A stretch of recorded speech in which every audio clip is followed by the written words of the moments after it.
అందరికీ నమస్తే। నా పేరు గిద్దలూరి మనోజ్ కుమార్, భారతీయ జనతా యువమోర్చా రాష్ట్ర అధికార ప్రతినిధి। ఈ రోజు గూడూరు పట్టణంలో స్థానిక జెడ్పీ బాలుర హై స్కూల్లో ఏదైతే పుల్వామా ఘటన 2019లో ఫిబ్రవరి 14న జరిగిందో అమరులైనటువంటి సైనికులకి 40 మంది సైనికులకి నివాళులర్పిస్తూ ఈ కార్యక్రమం నిర్వహించాము। ఏదైతే 2019 14వ తేదీన 3:15 మధ్యాహ్నం ఏదైతే పాకిస్తాన్ ఐఎస్ఐ తీవ్ర మూక ఆత్మహత్య దాడి చేసి 40 మంది భారత సైనికుల్ని పొట్టన పెట్టుకుని ఈ రోజు ఆ యొక్క ఘటన జరిగింది।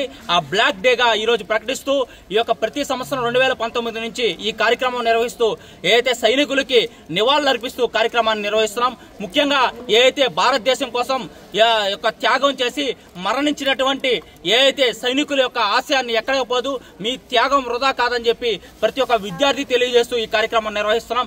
ఎందుకంటే ఎండనక వాననక చలికి ఈ యొక్క భారతదేశ సరిహద్దులో సైనికులు పనిచేస్తూ మన దేశ రక్షణ కోసం పనిచేస్తున్నటువంటి గొప్ప యోధులైనటువంటి ఈ యొక్క సైనికుల అమర వీరుల త్యాగాలను ఖచ్చితంగా గుర్తు చేసుకోవాలనే ఉద్దేశంతో దేశభక్తి ప్రతి ఒక్క విద్యార్థిలోకి తెలియాలి, ఈ దేశంలో ఉంటూ ఈ దేశం కోసం పనిచేస్తూ దేశ అభివృద్ధిని ముందుకు తీసుకెళ్లాలనే ఉద్దేశంతో ఈ కార్యక్రమం నిర్వహించాము।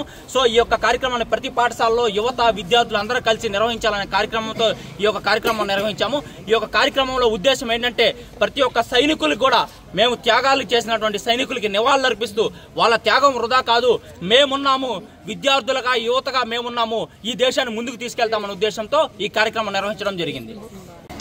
భారత సైనికులు సరిహద్దు నుంచి ఒక పట్టణానికి వస్తుంటే 2 జీపుల్లో వస్తున్నారన్నమాట। 20 మంది ఒక జీపులో, 20 మంది ఒక జీపులో। ఇది తెలిసినటువంటి పాకిస్తాన్ ఏదైతే ఐఎస్ఐ తీవ్రవాదులు ఉన్నారో వాళ్ళు ఏం చేశారంటే మన భారత సైనికులను చంపాలనే ఉద్దేశంతో వాళ్ళు ఒక అతన్ని పెట్టి అతను ఏం చేశారంటే బాంబు మన శరీరాన్ని కట్టేసుకొని కారులో ఎక్కి వచ్చి ఆ 2 జీపులు వెళ్ళే టైంలో మధ్యలో పెట్టేసి బాంబును పేల్చేస్తారు। సో పేల్చేయడం వల్ల 40 మంది సైనికులు చనిపోయారు మన భారతదేశంలో। అందుకని ఆ రోజున ఏదైతే ఫిబ్రవరి 14న బ్లాక్ డేగా ప్రకటిస్తుంది, దేశమే ప్రకటించింది। అంతమంది సైనికులు చనిపోయారు కాబట్టి వాళ్ళకి నివాళులర్పిస్తూ మన కోసం మన యొక్క దేశ సరిహద్దులు అంటే మన ఇండియా బార్డర్స్లో వాళ్ళు చలికి, రాత్రికి, మృగాలకి, పురుగుకి, పుట్రకి అవన్నీ కూడా భయపడకుండా మన కోసం